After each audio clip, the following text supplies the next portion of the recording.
Welcome to the Histories of Northamptonshire podcast series, and this episode number 47. Recorded on location, each episode tells the story of one of the many and varied objects which are the focus of the exhibition A History of Northamptonshire in 100 Objects.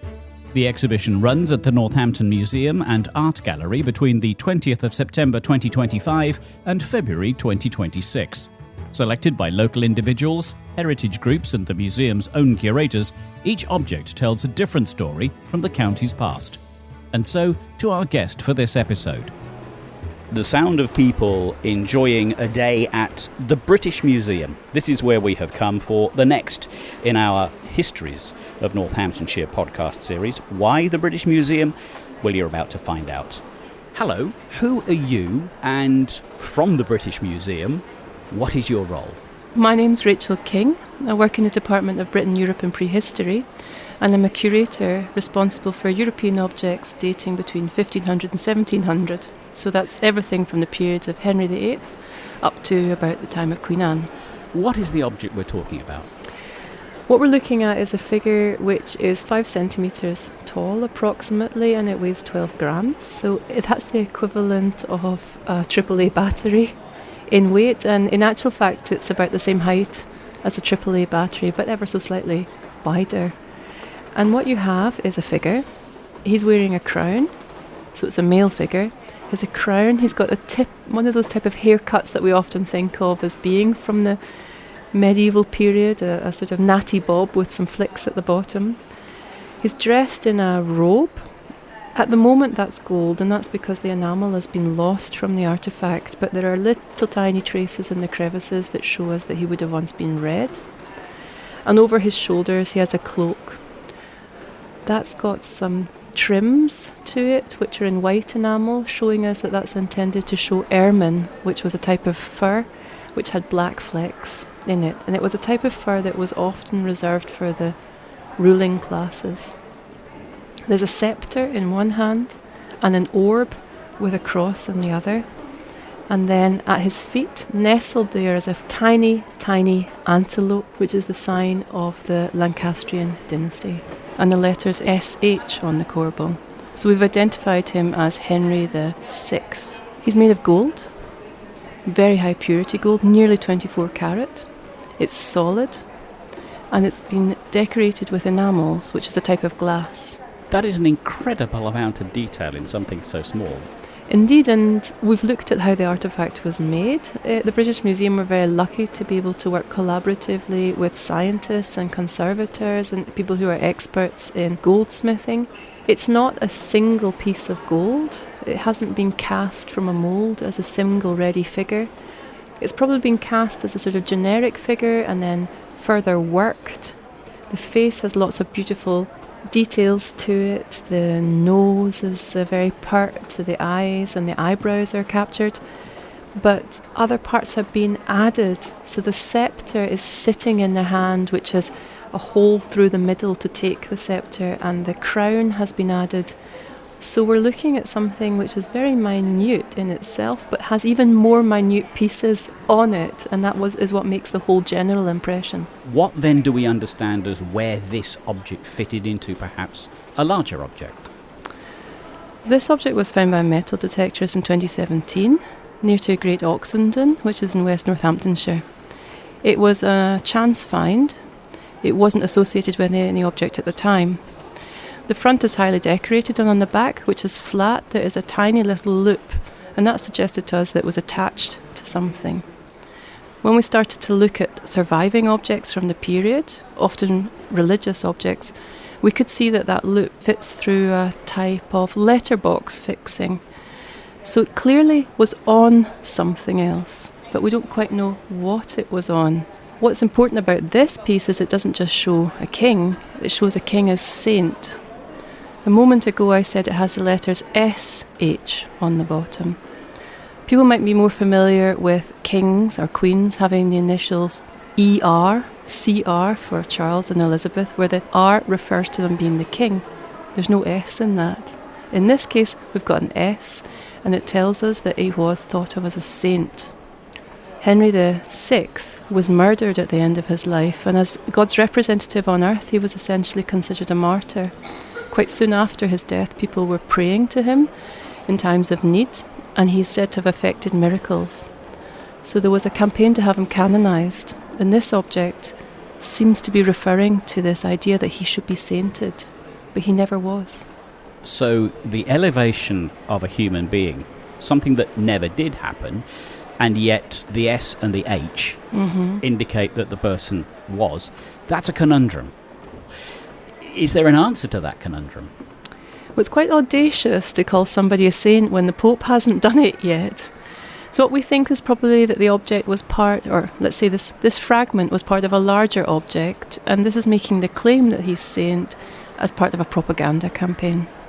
So when Henry VI died, he was initially, because he was murdered, buried somewhere quite far out of the way, Chertsey Abbey.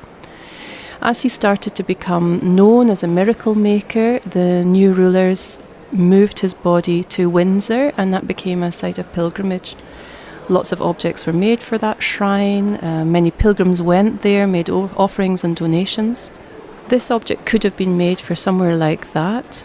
It's a very, very high status piece, given it's almost pure gold.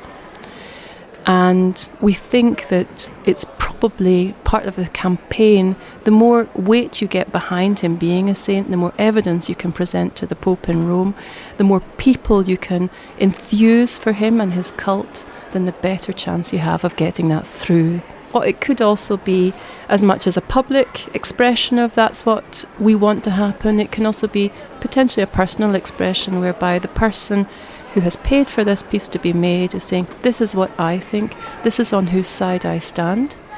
And in saying this, you're not just standing on Henry VI's side as saint, you're also saying, I stand on the side of the new Tudor ruling dynasty. Because after Henry VI's death in 1471, we have a change of power.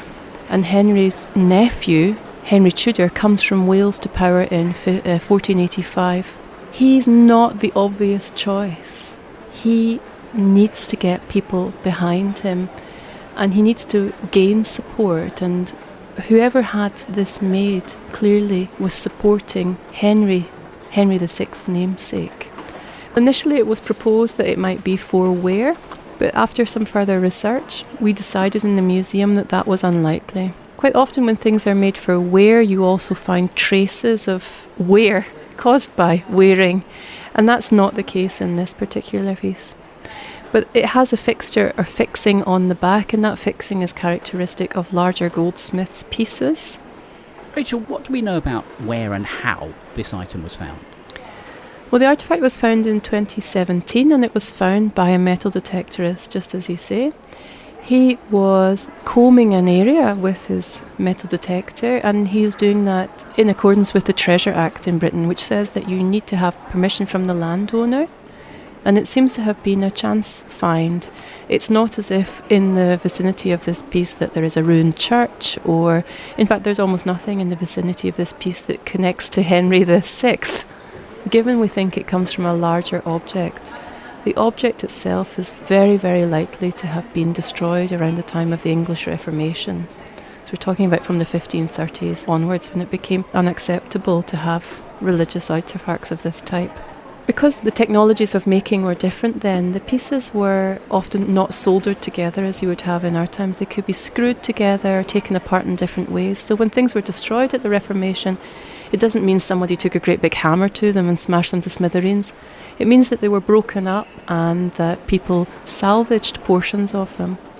So it could well be that somebody salvaged this because it is inherently beautiful. The king's face is beautifully detailed. You've got his hair, you've got this incredibly cute antelope at his feet, marking that he's from the Lancastrian dynasty. Somebody might have taken it for its aesthetic value or bought it potentially from the church. Somebody might have taken it because it shows a saint or an almost saint to whom they had a particular devotion, or somebody might have taken it because they themselves were known as Henry or Harry. We do not know, and we will never know, I think. But sometimes something is found in the archives that answers those questions. Why is it of interest to the British Museum? Well, we were particularly interested in this. In addition to it being a very fine piece, beautifully made, clearly for an important patron, at 24 karat gold, if the rest of the object is, as we think, something like a reliquary, all made of gold of the same quality, you are talking about something significantly expensive. So we were interested in it as an item of religious luxury from the end of the 1400s. But what is important for us in particular is this depiction of Henry as saint. Now, there's lots written about Henry and discussions about how the arguments were made to Rome for him to be made saint, but we don't have artefacts which make the same claim. And the letters SH are absolutely crucial for us. It isn't necessarily of Northamptonshire in terms of its being made, but from your point of view, what does it say about Northamptonshire, and why should this item be in an exhibition telling the stories of Northamptonshire? One of the things that's particularly interesting about this artefact is its facture. We don't know where it was made, as you say. It probably wasn't made in Northamptonshire. It's likely that it was made in London, but it could have been made in France, where there were craftsmen capable of works like this. If it were made in London, it's very likely to have been made by an immigrant craftsperson. And what's interesting, I think, really, is that it's made its way to Northamptonshire because it is inherently portable. It's a tiny little piece, and what I like to think about is what happened to it after the Reformation, potentially, how the person who salvaged it potentially had it in their pocket, held on to it perhaps like a lucky charm, or enjoyed feeling its textures in their fingers. Perhaps they had their hand in their pocket, they were walking through whatever there was around Little Oxenden, Great Oxenden, took their hanky out to blow their nose, and there he was, gone. I quite like to imagine the stories of these pieces and then also how that person felt after it was lost. Throughout your description of the item, you've been smiling. You have a personal reaction to this. Oh, absolutely. I mean, it's a privilege to work at the British Museum and to work with objects every day of this calibre. We also get to see the objects off display and to handle them and study them. This was found in 2017, but it came to the museum in 2019. And ever since then, I've been looking at it regularly. I see new things in it all of the time. You come to almost know them as friends, and I can't help but think of him as animate, although he's completely inanimate. I'm interested in the story of Henry VI. I'm interested in the story of how people responded to Henry VI. But I can't help but just love this for what it is, and that is absolutely gorgeous. Fascinating questions which remain unanswered and perhaps are items for conjecture. Telling a story about something that never actually took place, but might have done, had time written a slightly different story. Rachel, thank you. My pleasure. Thank you for listening to this Histories of Northamptonshire podcast. If you would like to find out more about the objects or listen to other episodes in the series, go to www.northamptonmuseums.com. Alternatively, you can visit the Northampton Museum and Art Gallery, where you can see the A History of Northamptonshire in 100 Objects exhibition for yourself. The Histories of Northamptonshire project is funded by Arts Council England as part of the National Portfolio Programme.